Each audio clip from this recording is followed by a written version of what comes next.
हाँ यहाँ पे लेकर आइए।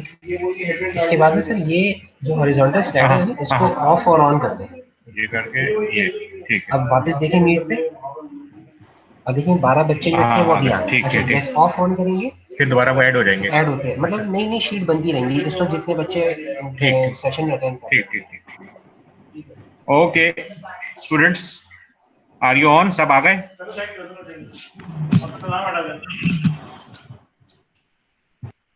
Okay let's start with the lecture. Can you hear me properly everyone? आवाज ही नहीं आ रही, किसी की आवाज नहीं आ रही है। Yes sir. Okay very good very good.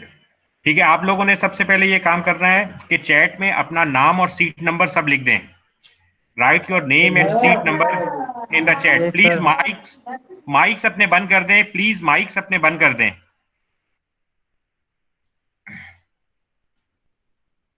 Very good, शाबाश।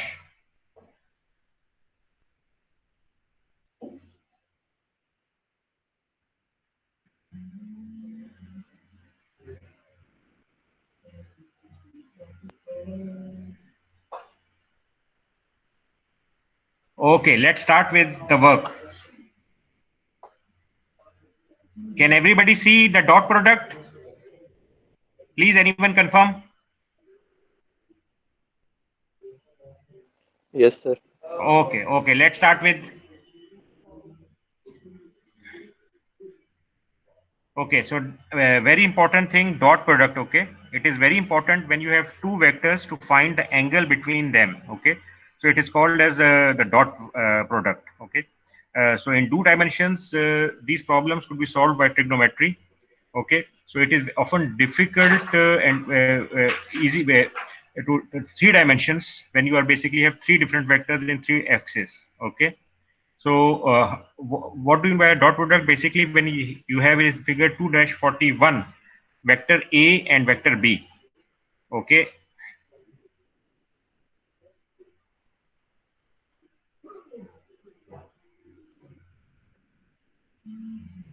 just wait.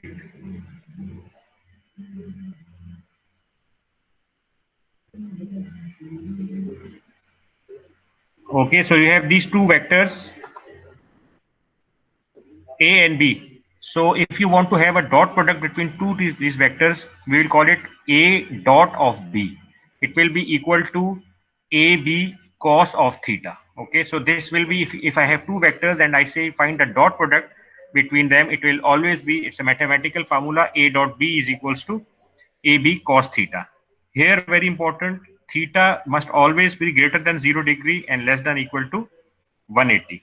This is very important. If it is above the 180 or it is less than 0 degree, then this relation will not be valid. So you must remember this very important point. Okay.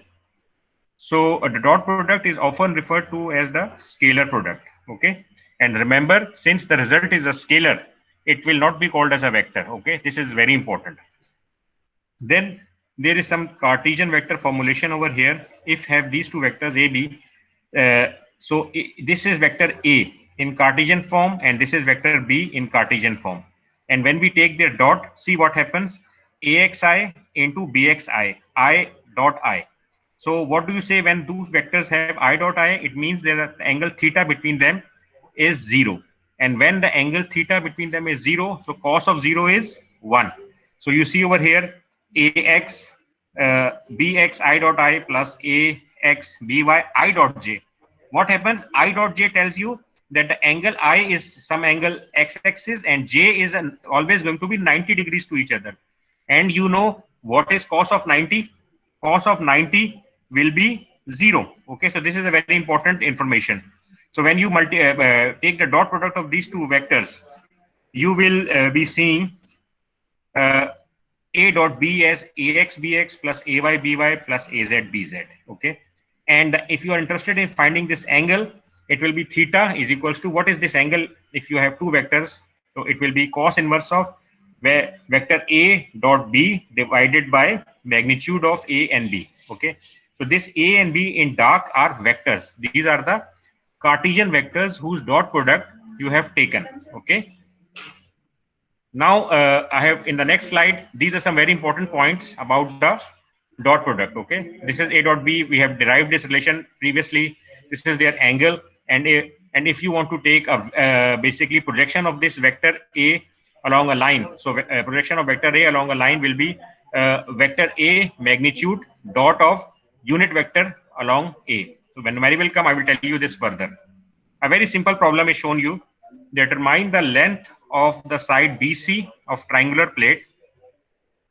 Solve the problem by finding the magnitude of RBC. Where is RBC? This is RBC. Okay. So RBC is equals to 3i plus 2j minus 4k.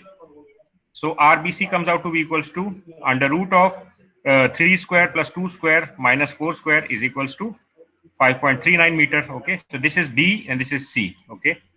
And what is RAC? Your job is first to take the coordinates of A, take out the coordinates of B, take out the coordinates of C. So you calculate the RBC. This is vector, and then you take the square root of 3 square plus 2 square and plus minus 4 the whole square. You get RBC. Then you take RAC the same way, and then you take RAB same in this way. Okay. So then the formula is theta equals to cos inverse of RAC dot RAB vector over RAC RAB mod. So our job is to find RAC dot RAB. What is RAC? If you look at it, RAC is 3i plus 4j minus 1k. And what is RAB? It is 2j plus 3k. So what we will do is basically 3i dot of some vector 0i. There is no I, so 0i. So it will be 0. Then 4, this is 4j and this is 2j. So 4 into 2, j dot j. Remember previously, j dot j, cos of 0 is 1, so 4 2s are 8. And then minus 1 into 3 is basically minus 3. So 8 minus 3 is 5. So you do theta equals to cos inverse of RAC dot RAB was 5. So you put 5 over here divided by RAC, mod of RAC. What was mod of RAC? It was mod 5.00099 and mod of RAB. What was mod of RAB? 3.6056. This is 3.605. You should take out theta 74.219 degrees. Okay. If you further want to find, he asks you by finding through the, he's saying you find it through the cosine law. So RBC is equals to 5.39 meter. Okay. So this is how you solve the problem. Okay, let's go ahead. Determine the projection of F along the pole. So projection of F is equals to, remember this formula, F dot UA. I just told you previously in this slide. Vector A is equals to magnitude of A dot of unit vector of A. So now if I go ahead, this is projection of F is equals to vector F dot of unit vector of A. Okay. This is vector F in basically in the Cartesian form dot unit vector A. So this is given. You have to find the projection of this force on this pole. This is the pole. So how will you find it? This is F. This is F given over you already. Dot. This is dot. And this is UA, unit vector A. You have to take unit vector from point O to this point. What is this point? It will be 0x, 0y, 0j. What is going to be this point? It will be x on 2, y on 2, x-axis you move 2 meter, y-axis you move 2 meter, and z-axis you move minus 1 meter. Okay. So if you take the coordinates of this coordinates minus this coordinates, it will be 2 upon 3i plus 2 upon 3j minus 1 upon 3k. So projection of F is equals to 0.667 kilonewton. So very simple problem. Two forces, if the resultant FR of two forces acting on the log is directed along the positive x-axis and the magnitude of 10 kilonewton, okay, determine the angle theta of the cable attached to B such that the force FB in this cable is minimum. What is the magnitude of force in each cable? So this is one force FA, this is force FB. You know, if we do two forces, an angle is 30 plus theta. Okay, so he is interested in your calculation of theta as well, but he says is attached to such that the force FB in this cable is a minimum. So this is a very important point. In order to produce the minimum force FB, FB has to act as a perpendicular to FA. Okay. So minimum के लिए हम क्या करेंगे? This FA and FB must be acting perpendicular. Okay. The reason is that if it's perpendicular, the cosine of 90 will be 0. So it will be the minimum magnitude. So that technique we use, we take it as FA, this one, and the FB is taken as this. And he has already sent you that the two forces acting is directed on the end have a magnitude of 10 kilonewton. Okay, so they are already given you a magnitude of the resultant as 10 kilonewton. This is this. So you take out this, if you take out this angle, triangle out of it, FA, this is FB, and this is 10 kilonewton, and this is 30 degrees. So what you do now, you take FB. If we calculate this FB, this triangle, this is 90, this is 30, this is theta. So FB will be 10 sine 30, and FA is equals to 10 cos 30, equals to 8.66 kilonewton. So the angle, and what about the angle theta? He is asking for theta. This is 30, this is 90. So out of 90, internal angles of triangle are 180. So out of 180, if I minus 90 and I minus 30, I will get theta equals to 60 degrees. A very simple problem, but a bit of logic is involved. Another very simple problem, theta 60, F equals 20 kilonewton, determine the magnitude of resultant force and its direction measured clockwise from the positive axis. Okay. So what you do, sum of all the forces along the x-axis, this force 50 kilonewton, what will be its angle along x-axis? 50 kilonewton magnitude. What is the horizontal component? 4 upon 5. It will be the cos. So 4 upon 5 plus, what about the other force? This one 40 kilonewton force. What will be its components? 1 upon root 2. Okay. So this was 1 upon root 2, 40. What about the other force? This force. Force F. Okay. Which is given as 20 kilonewton. And what will be its angle? Cos 60. But its axis, direction of that component is along the minus side. Okay, so minus x-axis. So it is 58.28 kilonewton. Same way, you calculate FRY. We calculate the magnitude FR equals to under root of FRX square plus FRY square, and theta FRY, tangent inverse of FRY upon FRX, and the mod value. Similar approach over here, same problem. You can do it. Okay, now let's go to this problem. The pole is subjected to the force F, which has components acting x, y, and z axis. If the magnitude of F is 3 kilonewton, beta equals to 30 degrees, and gamma equals to 75, determine the magnitude of the three components. So I told you in the previous last week that if you have a vector in 3D and you want to find its direction, you will use a technique called direction cosines. Okay, so cos square alpha plus cos square beta plus cos square gamma equals to 1. So they have already given you beta and gamma. You can easily calculate as cos square alpha equals to 64.67. Now once you have done this, then fx is equals to, you already know they have given you the magnitude of f is 3 kilonewton. So fx equals to 3 cos of alpha, fy equals to 3 cos of beta, and fz equals to 3 cos of gamma. So these are the respective components of the force F in 3 dimensions: fx, fy, and fz. Okay. Then similar problem, very easy. You can do it on your own self. They take the position vector, take magnitude, and apply direction cosines. Chapter review over here. I put it in the end just to, if anybody misses any point of this chapter. So what is a scalar? What is a vector? Scalar have only magnitude, temperature, mass. Vector have magnitude, direction, multiplication of scalar. In the previous slides, previous last week class, I have given you all this in my slides. Okay, parallelogram law of forces explain how you apply direct parallelogram law of forces, FR. This theta is very important. Okay, sine law, how you apply sine law. This is the sine law. Your 3 vectors F1, F2, and this is your FR. Rectangular components, you resolve the vectors into its respective components.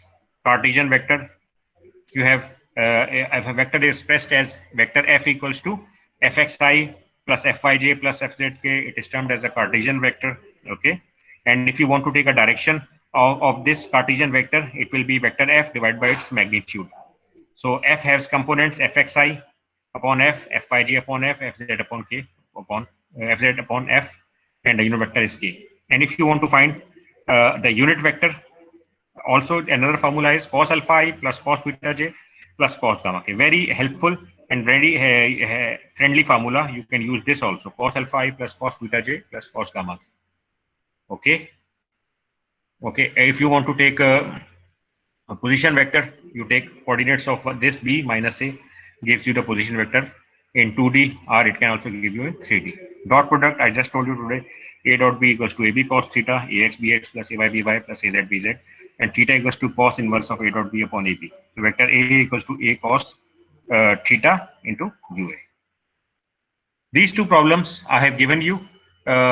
So you have to solve these problems, and these are numericals. You will be given numbers. In the next class, I will ask you to give me the solutions of this problem. Determine the magnitude and coordinate direction angles of this resultant force. This is the vector. So you have to find the magnitude and coordinate direction angles. What is will be alpha, beta, and gamma. And then a similar problem I told you today to find the minimum. You remember, in the of two vectors are given, and you have to calculate the minimum magnitude of the force. Determine the. It is a similar problem. Determine the magnitude of force F.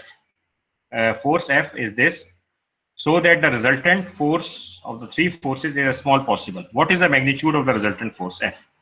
Okay, you can solve it. One of the approach that I will tell you will be more helpful if you can, is to solve it through components. You break the components of this force, you break the components of this force, and you apply sigma fx and you apply sigma fy, and then you apply the resultant fr will be equals to under root of fx square plus fy square. So this is just to give you a bit more guidance. Okay. So does anybody have any problems? You can ask me in this slide. Assalamualaikum, sir. Wa alaikum salam. Sir, in the question that you have given for the homework, the first question I solved it, and the answers in the book are different from what I've calculated. It means you have done something wrong. So you, if the answers are different from the book, it means you have done something wrong. You have to double check it up. Okay, sir. Okay. So I've written the coordinates correctly. I don't know where I'm making the mistake. So what is I'm telling you? You have the, if the solution, you see where you are making the mistake. Okay. Yes, and it okay. will. But you have to be very careful when you send those solutions to me. Do not make mistake. Otherwise, your numbers will be deducted. Okay, sir. Okay. And sir, can you please explain the numericals well in the lecture, because it seems like you're just reading them. No, what I'm trying to tell you, I have given you many numericals. So if there is any critical point that that is difficult, I try to explain. But if it is very easy, then I just run it because I know you can understand. So if there is anything new, I tell you, like in the numerical in which there was magnitude of minimum force is there. So they don't tell you, but I saw they've given you 90 degrees. Why? Because cos of 90 will be 0. So the magnitude of B will be minimum. So the simple points, we have time limitations now. So I have to be a bit more quick. But the numericals that I gave are quite simple. If you understand my theory concepts, you have taken my lectures, critically understood it, so they will be very easy for you. Okay? Okay, sir. Okay. Anybody else has any questions regarding this presentation initial? Because I will jump to chapter 3. Shall I go to chapter 3? Okay, I will go to chapter 3. Okay, let's start with this chapter 3, equilibrium of a particle. Okay, so this is an extension of chapter 2, and I told you whenever we apply, this is equilibrium of particle is summation of all the forces equal to 0. Which law of Newton does it corresponds to? First law, second law, third law? Not third law, not second law. This condition corresponds to Newton's first law. Okay, so if you have equations of equilibrium, summation of forces equal to 0. So like if this force is F1, if this force is F3, if this F2, you have to add this together. They must, if they come out to be equal to 0, it means the system is in equilibrium. But if it has some positive value or negative value, it means then this condition is not holding. And if it is not holding, it means your structure is not stable. It is dynamic in nature, and you don't want your structure to be dynamic. It is a very dangerous scenario if there is some value coming over here. Okay, So when you sum up these values, if they all come exactly equal to 0, perfectly, very good, life is easy. But if not equal to 0, this Newton's first law does not hold, and thus you have to do something to make it equal to 0. Your structure is not safe. So remember this very important point. To maintain equilibrium, wait.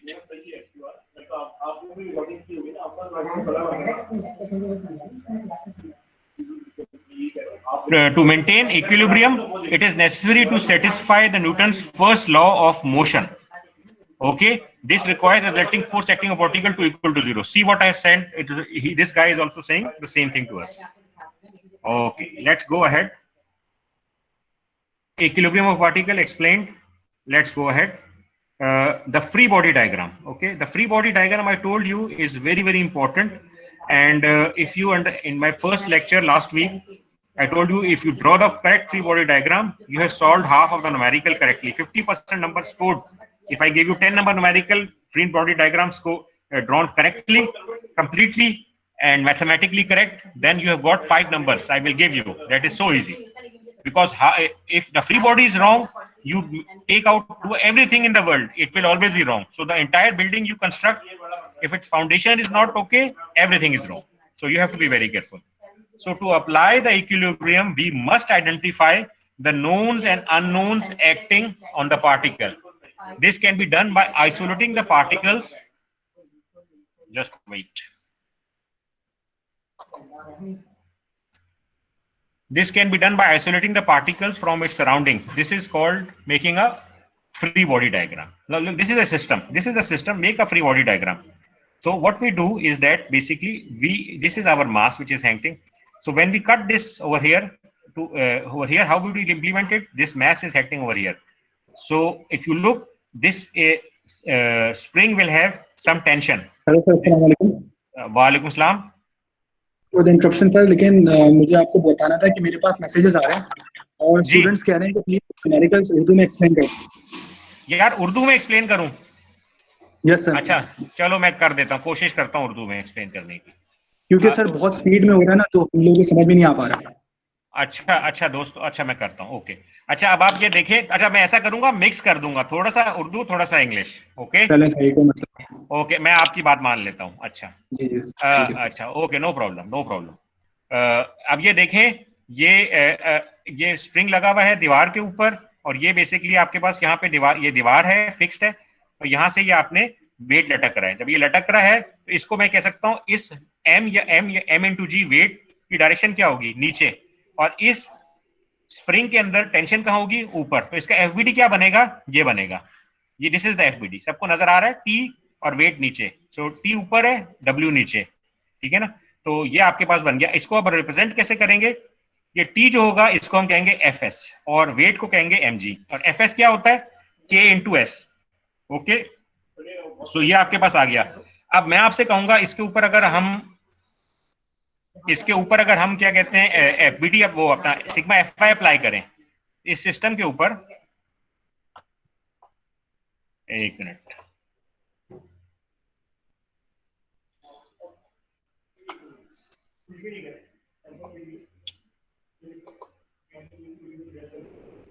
इस system के ऊपर sigma F I apply करें। इसके ऊपर जब हम apply करेंगे तो क्या होगा? एफ ये वाली जो एफ एस है ये ऊपर की तरफ एक्ट कर रही है, तो ये एफ एस पॉजिटिव वाई हो गया। और ये वाला वेट एम जी, ये वाला वेट नीचे वाला, ये नेगेटिव वाई पे हो रहा है, तो ये F S minus M G is equal to 0। तो ये बन गया आपके पास एफ एस क्या हो गया? K S minus M G is equal to 0। तो आपने क्या, ये कैसे इक्वेशन, ये इक्वेशन ला लिया आपने, न्यूटन्स की फर्स्ट लॉ की एक इक्वेशन बन गई। Sigma F Y is equal to 0 apply किया। अच्छा, इसमें मैं अगर आपसे कहूं आप मुझे सिग्मा एफ एक्स अप्लाई करें, और उसमें तो वो उसका आंसर क्या होगा? भाई एक्स एक्सिस में कौन कौन सी फोर्सेज हैं? इसमें कोई भी फोर्स नहीं है, तो आप लिख देंगे simply sigma F X equal to 0 sir. क्यों? क्योंकि कोई है ही नहीं। लेकिन सिग्मा वाई में आप देख रहे हैं दो फोर्सेज हैं, एक ऊपर है पॉजिटिव वाई की तरफ, उसको हमने एफ एस कह दिया, और एफ एस की वैल्यू क्या है? एफ एस को जब हम सॉल्व करेंगे तो वो बराबर है के स्टिफनेस ऑफ द स्प्रिंग, और एस क्या है? Deflection, L minus L not. जब आपके पास स्प्रिंग जब छोटा था उसके बाद उसकी तो फाइनल लेंथ, तो यानी कि final length minus initial length आपको एस दे देगा।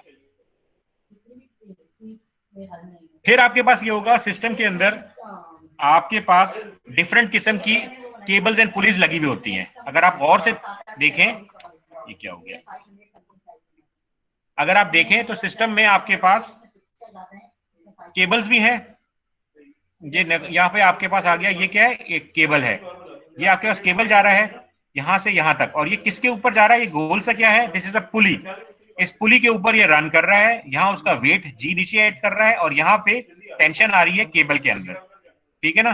और इसका अगर मैं आपसे कहूं चले इसका मुझे एफबीडी बना के दिखाएं, तो इसका एफबीडी जो होगा बेसिकली सिंपल ये होगा, एक टेंशन इधर है और एक टेंशन ये वाली है। तो आपने यहाँ पे एक टेंशन आ गई और दूसरी टेंशन ये ऊपर की तरफ जा रही है, जो कि इस वेट की वजह से। एक एफबीडी इसका ये हो गया, ठीक है। और दूसरा अगर मैं यहाँ पे कंसीडर करूं, इस जगह पे इसका एफबीडी देखूं, तो इसकी टेंशन ऊपर वाली टी होगी, जो कि यहां से होती हुई ये जा रही है, तो इसको मैं टी कह दूंगा। और दूसरी टेंशन जो नीचे वाली है वो कहां पे होगी, एम, एम इंटू जी। यहाँ पे अगर आप देखें मैं क्या अप्लाई कर सकता हूँ, सिग्मा एफ आई दोबारा अप्लाई कर सकता हूँ, ये वही पिछले वाला केस बन गया है। अब प्रोसीजर क्या है, this procedure is very important. अगर आपने नंबर लेने हैं, ड्रॉ द आउटलाइन शेप, आपको आउटलाइन शेप बनानी है, शो ऑल फोर्सेस। आपके नंबर 1 आउटलाइन शेप बनाए, आउटलाइन में ये होगा सिर्फ उसकी आउटर पेरिफेरी बनानी है, पूरी डिटेल्स नहीं देनी, जो मोस्ट इंपॉर्टेंट आउटलाइन शेप है। शो ऑल फोर्सेस, आपने सारी फोर्सेस को दिखाना है, और उसके बाद क्या करना है, आइडेंटिफाई ईच फोर्स, हर फोर्स को आइडेंटिफाई करना है कि ये कौन सी फोर्स है और ये कौन सी फोर्स है। तो this is how you create an FBD. एक और बात, cables are assumed to have a negligible weight. ये जो केबल जा रहा है, ये केबल पूरा यहां से पुली के ऊपर से, इसका वेट हम कंसीडर नहीं करेंगे, और हमेशा हम कहेंगे कि ये केबल किस में होगा, ये टेंशन में होगा, ये बाहर की तरफ एरोज आएंगे, अंदर की तरफ नहीं आएंगे, इसको दबाएंगे नहीं बल्कि बाहर की तरफ खींचेंगे। ये अजम्पशन याद रखनी है। कोप्लेनर फोर्स सिस्टम क्या होता है आपके पास, if the particle is subjected to a system of forces that maintains equilibrium, the sum of the components on any axis will be 0. Okay, so यहाँ पे अगर आप देखें F1 है, F2 है, F3 है, F4 है, इन सबको अगर मैं सम करूं, तो सम करके इसके कंपोनेंट्स क्या होंगे, F1 के F1x प्लस F1y, इसके क्या हो जाएंगे माइनस F2y माइनस F2x। इन सब के कंपोनेंट्स, x कंपोनेंट्स को मैं एक जगह कर दूं और y कंपोनेंट्स को एक जगह कर दूं, x कंपोनेंट्स को इक्वल टू 0 कर दूं और y को भी कर सकता हूं। तो ये आपके पास कंडीशन क्या हो गई, ये सिस्टम कोप्लेनर। कोप्लेनर क्यों, एक ही प्लेन में। अगर आप देखें यहाँ पे एक प्लेन, ये एक्स और वाई क्या है, एक प्लेन है, और बाकी सारी फोर्सेस उसके अंदर एग्जिस्ट कर रही हैं, इस पे थर्ड डायमेंशन नहीं है, तो इसको हम कहेंगे coplanar. Co means same plane. The sense of direction of force components must be accounted for algebraic signs. आपको ये देखना है कि साइन जरूरी इंपॉर्टेंट है, ये मैं आपको पिछले लेक्चर में कह दिया था। जैसे यहां पे अगर मैं कहूं इसका मुझे आप एफबीडी बना के दिखाएं, एक मिनट जरूर देखना ना, जस्ट एक मुझे एक सेकंड दें प्लीज। नहीं माइक कहां से आएगा, इसको बंद करो प्लीज, गिव मी 1 मिनट। ये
okay students,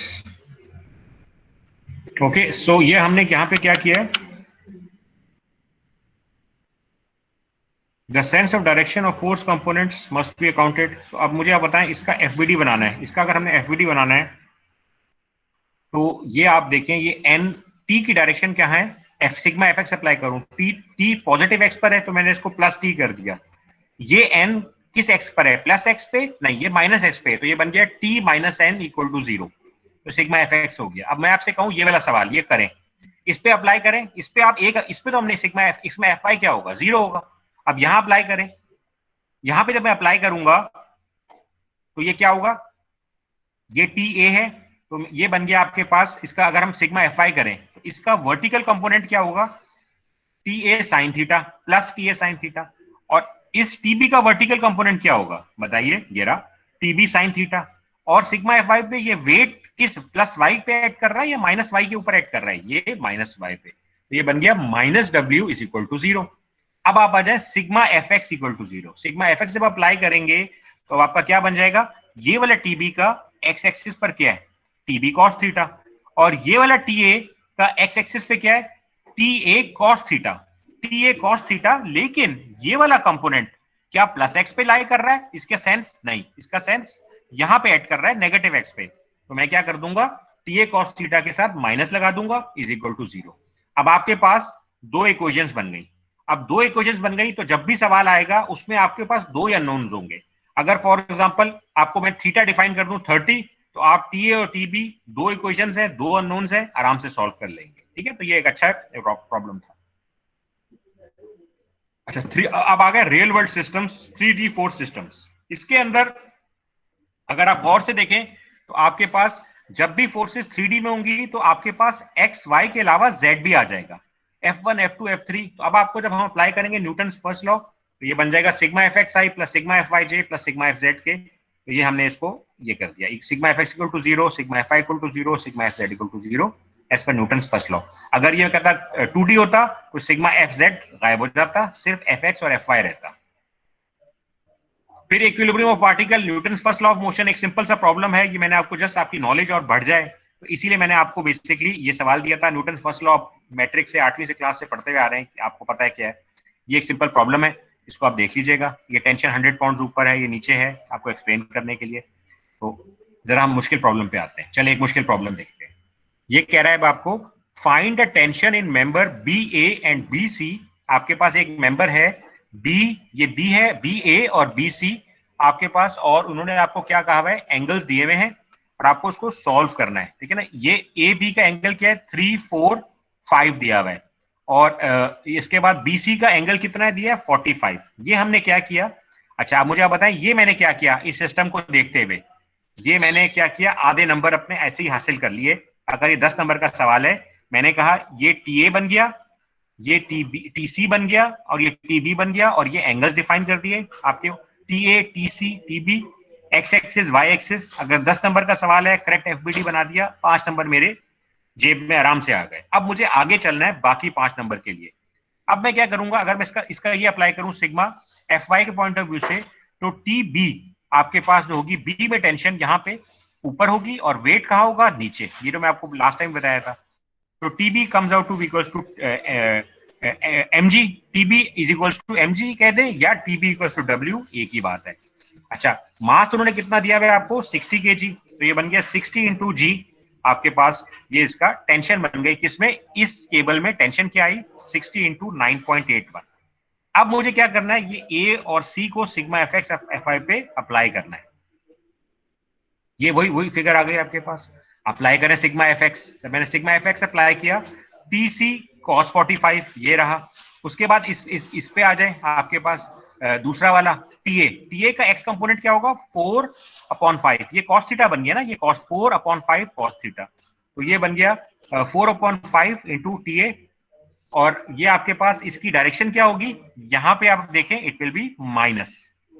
sigma F I apply करें, बड़ा आसान है भाई, ये वाला कंपोनेंट ये बन जाएगा टीसी साइन 45, और ये कंपोनेंट क्या होगा, अब क्योंकि y की अप्लाई कर रहे हैं तो y का वर्टिकल साइन थीटा क्या होगा, इसका 3, और इसका हाइपोटेन्यूज, तो ये बन गया 3/5 इंटू टी ए, और y में अप्लाई कर रहे हैं तो टीबी क्या होगा, नीचे, minus TB equal to 0। Got my point. अच्छा, 2 इक्वेशंस 2 अननोन्स, आपके पास टीबी आ गया है, टीए और टीसी निकालना है, टीए टीसी सॉल्व कर लें, आपके पास आंसर आ जाएगा। जब आपने सॉल्व किया तो आपके पास ये क्वेश्चन अगेन, ये तो मैंने कैलकुलेशन करके दिखाई है, आपको जरूरत नहीं है, आपके पास टाइम नहीं होगा, आप अपना कैलकुलेटर लें, वो आपके पास मेरे ख्याल से 2 या 3 साइमल्टेनियस 4 साइमल्टेनियस इक्वेशन सॉल्व कर सकता है। तो ये आप उसमें डालें डाटा, अननोन्स डालें और सॉल्व कर लें, तो TC 476 न्यूटन, TA 420 न्यूटन आ गया। फिर इसमें से कुछ सवाल जो है, जो मैं क्या कहते हैं, मैंने आपको जो इजी लग रहे हैं वो आप देख लीजिएगा। ये सारे सवाल मैंने आपको दिए हैं, जैसे ये वाला सवाल है, क्योंकि टाइम कम है, मैंने आपके क्वेश्चंस भी लेने हैं, तो मैं इसलिए जरा स्पीड में जाऊंगा। तो सिग्मा FX हमने अप्लाई किया, जैसे ये आपके पास 300 न्यूटन, F1 F2 सिंपल मैंने कंपोनेंट्स को रिजॉल्व कर दिया। 300 5, क्योंकि FX है 5/13, उसके बाद 450 cos 20, और ये F1 का नेगेटिव कंपोनेंट हो जाएगा -F1 cos θ1। इस तरह सिग्मा FI अप्लाई किया। 2 इक्वेशंस है आपके पास और 2 अननोन्स है। आप यहाँ पे देखें, जरूरी नहीं है आपके पास हमेशा F1 F2 या फोर्सेज अननोन हो, आपके पास थीटा भी अननोन हो सकता है, और फिर आप उसको सिंपल ट्रिग्नोमेट्रिक रिलेशन से सॉल्व करके थीटा भी निकाल दिया, F1 भी निकाल दिया। ठीक है, इस तरह हम आगे चलेंगे। प्लीज माइक अपना बंद रखें, ये एक बड़ा इंपॉर्टेंट सवाल है, एग्जाम में भी अक्सर आ जाता है, तो मैंने आपको इसका सोल्यूशन भी दे दिया है। The unstretched length of spring AB is 2 meters. आपके पास स्प्रिंग की जो अनस्ट्रेच्ड लेंथ है AB क्या है, यहां से यहां तक, is 2 meter. If the block is held in equilibrium position shown, determine the mass of the block at D।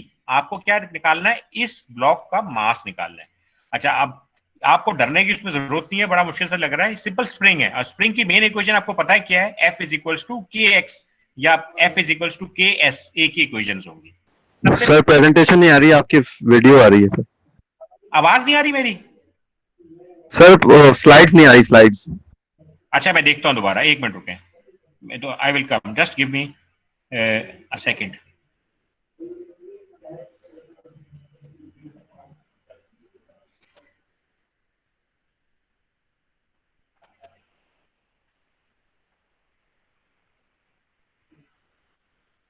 अब आ रही है? जी सर, अब आ रही है। ओके ओके, प्लीज जब ऐसा हो तो मुझे बता दीजिएगा, क्योंकि मुझे पता नहीं होता ना, मैं तो देख रहा हूं। अब ठीक है, अब मैं स्टार्ट करता हूं दोबारा। Thank you. ओके, तो F is equals to KX, तो आपके पास K कितना दिया हुआ है, सवाल में उन्होंने दिया हुआ था आपके पास K 30 न्यूटन पर मीटर है, और X क्या होता है, delta X, final length minus initial length. अच्छा जी, अब ये आपके पास कितना है, 3 और 4, तो ये हाइपोटेन्यूज की फाइनल लेंथ क्या होगी, 5, और इनिशियल लेंथ AB की कितनी है, 2 मीटर। तो आपने जब इस पे अप्लाई किया तो F आपके पास कितना आ गया, 90 न्यूटन। अब आपने क्या किया, सिग्मा FX अप्लाई कर दें। सिग्मा FX अप्लाई करें तो आपके पास ये अल्लाह आपका भला करे, ये सिग्मा FX अप्लाई किया तो ये बन गया T cos 45। अब आप ये देखें, दिस इज आपके पास सिग्मा FX अप्लाई करने के बाद इन्होंने, और दूसरा आपके पास क्या बन रहा है, 94/5, 94/5 इक्वल टू 0। ठीक है ना। अब जैसे इन्होंने यहाँ पे अप्लाई किया सिग्मा FX इक्वल टू 0, तो अगर ये T cos 45 का ये जो कंपोनेंट है, अगर आप और से देखें, ये नेगेटिव पे जाएगा, और यहाँ पे ये बेसिकली आपका जो बन रहा है 4/5, this will be a positive component. लेकिन इस पे उन्होंने आगे पीछे कर दिया, लेकिन अगर हम इसको उधर ले जाएं तो आंसर वही आएगा, कोई फर्क नहीं पड़ता। तो ये अगर ये इसको हम माइनस कर दें, इसको प्लस कर दें, बात एक ही है। तो इन्होंने यहाँ पे हालांकि सिग्मा FX ये आ रहा है, तो आपके पास इसको सॉल्व कर देंगे, जब उधर ले जाएंगे तो दोनों कंपोनेंट्स आपके पॉजिटिव हो जाएंगे। तो T कितना आ गया, 101.82 न्यूटन। सिग्मा FI अप्लाई करें। अब मुझे FI जब अप्लाई करेंगे तो ये आपके पास बन जाएगा, वेट बाय के नीचे है तो माइनस हो गया, और आपके पास T कितना आया था, ये वाला 101.82 sin 45, ये ऊपर पॉजिटिव पे जाएगा, और ये 90 का 3/5 भी पॉजिटिव है तो ये ऊपर आ जाएगा। तो इस तरह वेट निकल आया 126 न्यूटन, और W = mg होगा, तो m निकालने होगा, तो m क्या हो जाएगा, W/g, ये आ गया 12.8 kg। ठीक है। फिर एक और कंपोनेंट सवाल दिया हुआ है 3.17, उसी तरीके से हम सॉल्व करेंगे, इजी सवाल है, इसको देख लीजिएगा। ये सवाल भी आप देख लीजिएगा, determine the magnitude and direction F1 required to keep the concurrent force system in equilibrium. इसको मैं थोड़ा बता देता हूँ, थोड़ा मुश्किल सा लग रहा है, X, Y और Z। अब अगेन, अब आपके पास है F आपने निकालना है F1 में आपको निकालने को कहा है, आपको कह रहा है मैग्नीट्यूड निकालो, डायरेक्शन निकालो, किसकी, F1 की, और 3D सिस्टम है और कॉन्करेंट है। कॉन्करेंट मतलब क्या, कि सारी फोर्सेस एक पॉइंट पे कन्वर्ज हो रही है जो कि O है। मुझे F की कोई इंफॉर्मेशन नहीं पता, जब मुझे याद रखें 3D में F की कोई इंफॉर्मेशन नहीं पता होगी तो मैं क्या करूंगा, मैं F1 को कैसे ले लूंगा, ये आप देखें, मैं F1 को कैसे ले रहा हूं, F1xi plus F1yj plus F1zk, और अच्छा F2 मेरे पास कहाँ है, ये F2 500 न्यूटन है, इसने कह दिया क्योंकि किसके ऊपर है आपके पास, y के ऊपर, तो -500J। F3 देखें, F3 आपके पास ये ओरिजिन है और ये यहाँ पे जाके एंड हो रहा है, इसके कोऑर्डिनेट्स ओरिजिन के 0 0 0 और ये -2 -6 -3। तो उन्होंने उसको कैसे रिप्रेजेंट कर दिया F3 को, in terms of position vector लेके उन्होंने उसको कर दिया है। तो ये मैग्नीट्यूड और इसके ऊपर आपने इस वेक्टर पे पोजीशन वेक्टर ले लिया, तो -2i -6j + 3k और इसका स्क्वायर रूट, तो ये F3 बन गया। F4 जो है आपके पास, ये अगेन आप और से देखें, ये F4 आपके पास ये कंपोनेंट जो होगा 30 के साथ जो बना रहा है, ये होगा J और ये वर्टिकल किसके अलॉन्ग है, Y के। तो F4 का देखिए बनाता है क्या, 300 cos 30J + sin 30K, ये cos 30 है और ये sin 30। तो और F5 क्या होगा आपके पास, F5 ये देखिए पूरा Z में नीचे आ रहा है लेकिन ऑपोजिट है, तो F5 हो गया -450K न्यूटन। अब आपने क्या करना है, F1 भी है आपके पास, आपको पता नहीं, F2 F3 F4 F5 आपने सब बना लिए। अब आपको पता है न्यूटन फर्स्ट लॉ 3D मैंने आपको अभी स्लाइड में थ्योरी बताई थी, summation of all the forces क्या होगा, F1 F2 F3 F4 F5 को जमा कर दे। जब हमने जमा किया तो F1 की और जमा करके सारे जो F1 F2 F3 F4 F5 के जो भी I कंपोनेंट्स हैं उनको एक जगह कर दें, F1 F2 F3 F4 F5 के जो भी J कंपोनेंट्स हैं उनको एक जगह जमा कर दें, और F1 F2 F3 F4 F5 के जो K कंपोनेंट्स को एक जगह जमा कर दें और उन सबको इक्वेट कर दें इक्वल टू 0। अब आप ये देखें, F1 xi मैंने यहां पे कर दिया, उसके बाद इसके जो आपके पास दूसरा I कंपोनेंट जो आ रहा है आपके पास, इसके अंदर वो ये आ रहा है आपके पास -114.29 I, तो हमने कर दिया, जमा किया, F1 xi -114.2i। अब J के कंपोनेंट्स को सब एक जगह जमा कर दें, जब हमने J के कंपोनेंट्स को किए, ये सबको एक जगह जमा कर दिया और J बाहर आ गया। फिर K के सब कंपोनेंट्स को जहां पूरे F1 से F5 पे K है उन सबको जमा कर दें इक्वल टू 0। फिर आपने क्या है, पूरी इक्वेशन क्योंकि इक्वल टू 0 है तो पूरी जो I की इक्वेशन है ये भी इक्वल टू 0 होगी, क्योंकि ये पूरी J की पूरी इक्वल टू 0 है तो इसको भी इक्वल टू 0 कर दें, और K की इक्वल टू 0 है इसको भी। अब आपने क्या क्या एक इक्वेशन निकाल लें, जैसे F1 xi -114.29 इक्वल टू 0, इसको सॉल्व करें तो F1x कितना आ जाएगा, 114.29 आई। फिर ये पूरी J की इक्वेशन को 0 करें, सॉल्व करें, F1y आ गया, इस तरह F1z आ गया। भाई देखिए ना, इसमें सारे आपको नोन्स पता है, सिर्फ आपको F1y निकालना है, तो सिंपल आप इनको ऑपोजिट साइड पे ले जाएंगे तो F1y आ गया, Z आ गया। मैग्नीट्यूड निकालना है, F1x² + F1y² + Fz², तो ये F1 आ गया।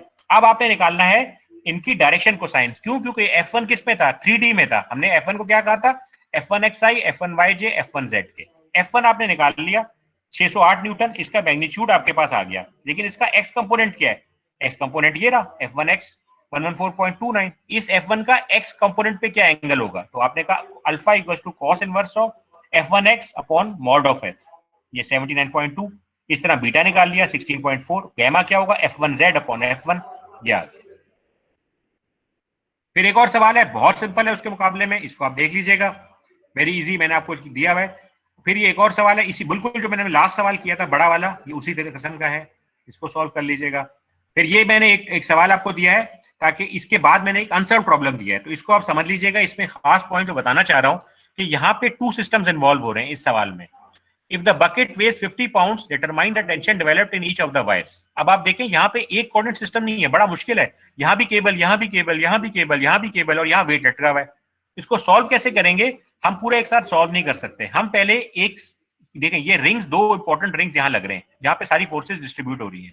ये वेट नीचे ऐड कर रहा है, यहाँ पे EI, यहाँ पे टेंशन TED केबल में होगी, यहाँ FEB होगी आपके पास, यहाँ पे FED FEB होगी। इसको जब हमने रिजॉल्व किया सिग्मा fx, तो यहाँ पे आपके पास आ गया FED cos 30, इसका क्या होगा FEB, इसका हॉरिजॉन्टल कंपोनेंट 3/5 लेकिन माइनस, सिग्मा fi अप्लाई कर दें, FED sin 30 प्लस FEB 4/5 और इसका वर्टिकल कंपोनेंट -50। ये तो बड़ा सिंपल है, आप तो मास्टर हो गए इसके। लेकिन यहाँ पे एक नई चीज आ रही है, हमने इतना सिस्टम सॉल्व किया है, अभी ऊपर भी तो सिस्टम है। जब मैंने ऊपर वाला सिस्टम लिया तो यहां से मुझे पहले सिस्टम को मैंने सॉल्व किया तो मेरे पास फोर्स ED आ गई, ये निकाल ली, और फोर्स EB आ गई। लेकिन मेरे पास अभी भी मुझे फोर्स AB भी निकालनी है और BC भी निकालनी है। अब मैं क्या करूंगा, मैं इस सिस्टम पे जाऊंगा जहां सारी फोर्सेस कन्वर्ज हो रही हैं। ये आ गया फोर्स AB, ये आ गई फोर्स BC। अच्छा, अब यहाँ पे मैंने फोर्स EB यूं अज्यूम की थी ये बाहर की तरफ है। लेकिन जब मैं यहाँ पे आऊंगा, मैं फोर्स ईबी तो निकाल चुका हूं ना भाई, ये रही मेरी। लेकिन जब मैं इस सिस्टम में आऊंगा तो ये देखिए, मैं इसके मुकाबले में, ये तो मैंने ऊपर टेंशन दिया था, अब मैं इसकी डायरेक्शन इसके ऑपोजिट कर दूंगा। क्यों? क्योंकि ये दोनों फोर्सेस को अगर मैं यहाँ सम करूं तो जीरो आएगा, क्योंकि ये सिस्टम हिल तो नहीं रहा ना, स्टैटिक है, तो मुझे हमेशा इसके ऑपोजिट करना होगा। तो मैंने ऑपोजिट कर दिया और फिर इसको सॉल्व किया, sigma F X F apply किया, इस तरह मेरे पास आ गई। क्योंकि मैंने आपसे कहा था कि जब भी हमारे पास 2 डायमेंशन सिस्टम होगा उसमें हम 2 अननोन्स निकाल सकते हैं, याद है, 2 अननोन्स, उससे ज्यादा नहीं निकाल सकते। अब देखें ये सिस्टम अगर आप गौर से देखें, इसमें आपके पास कितने अननोन्स आ गए? आपने ईडी निकाला, ईबी निकाला, बीसी निकाला, एबी निकाला, तो यहाँ पे 4 अननोन्स निकाले, लेकिन आपने एक साथ नहीं निकाले, सिस्टम को ब्रेक करके निकाले। सही है?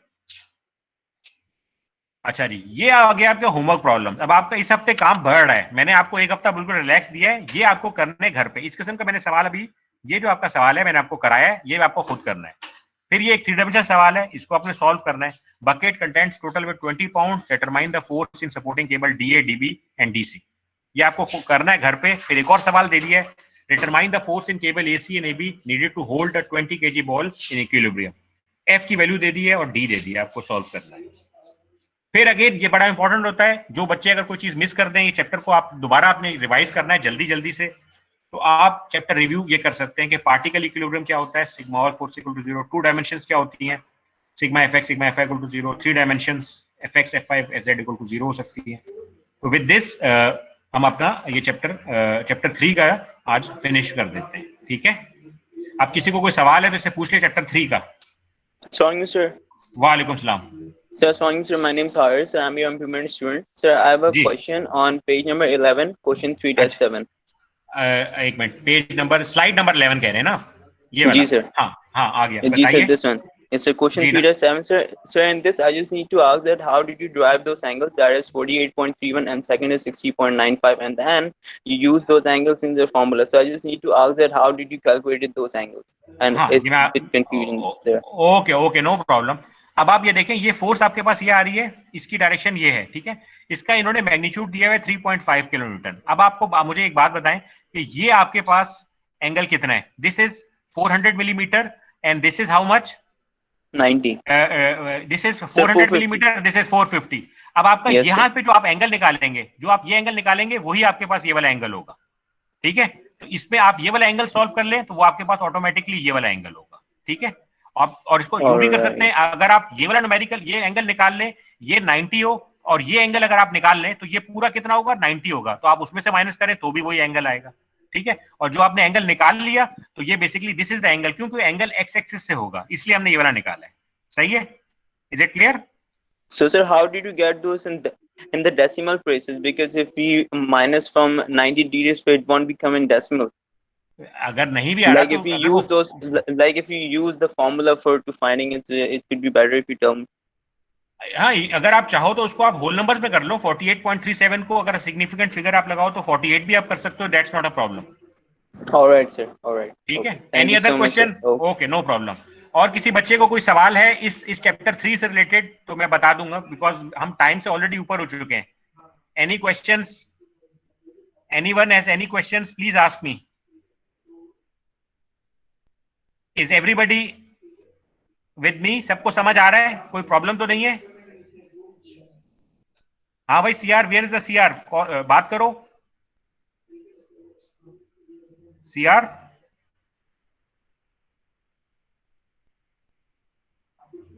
आपकी आवाज नहीं आ रही।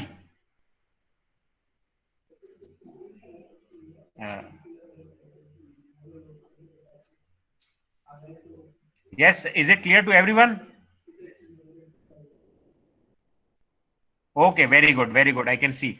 अच्छा, सब लोगों ने चैट बॉक्स में अपना नाम और सीट नंबर डाल दिए हैं ना? सब ने चैट बॉक्स में, जो लोग लेट आए, अपना नाम और सीट नंबर, ये अपनी पॉलिसी बना लें कि अगर कभी हमसे मिसप्लेस हो जाए आपके अटेंडेंस शीट, तो अपने चैट बॉक्स में अपना नाम और सीट नंबर जरूर डाल दें, एवरीवन, ठीक है ना? ये हमेशा आपने करना है, बस इसको लिख लें, दिस इज मैंडेटरी, ठीक है? तो ताकि, क्योंकि आपको मैं ग्रेट एक्स्ट्रा अटेंडेंस के नंबर्स होंगे, तो मैं इसको फिर आखिर में देख के आपको एक्स्ट्रा नंबर भी मिलेंगे जो लोग बाकायदगी से अटेंडेंस ले रहे हैं, तो आपके सेशनल बढ़ जाएंगे, ठीक है? अब कोई सवाल किसी का आ नहीं रहा, इसका मतलब है एवरीबडी इज हैप्पी। और प्लीज मेक श्योर आप लोग नेक्स्ट क्लास के अंदर अपने न्यूमेरिकल्स होमवर्क जरूर करेंगे और मुझे फिर आपने उसको उसकी फोटो लेके मुझे आपने भेजना है before the next class. Make sure बाय कोशिश करें संडे तक आप कर दें तो बेहतर है, ताकि मैं आपको फिर उसके नंबर्स भी दूंगा। Okay, thank you. इंशाल्लाह आपसे नेक्स्ट वीक होगी। और मैंने आप देखें पूरा उर्दू में बोला है, इट वाज डिफिकल्ट, लेकिन बहरहाल चले मैंने कर दिया। ओके, बेस्ट ऑफ लक, अल्लाह हाफिज। ये एक मिनट, कहाँ गया ये रहा, स्टॉप रिकॉर्ड।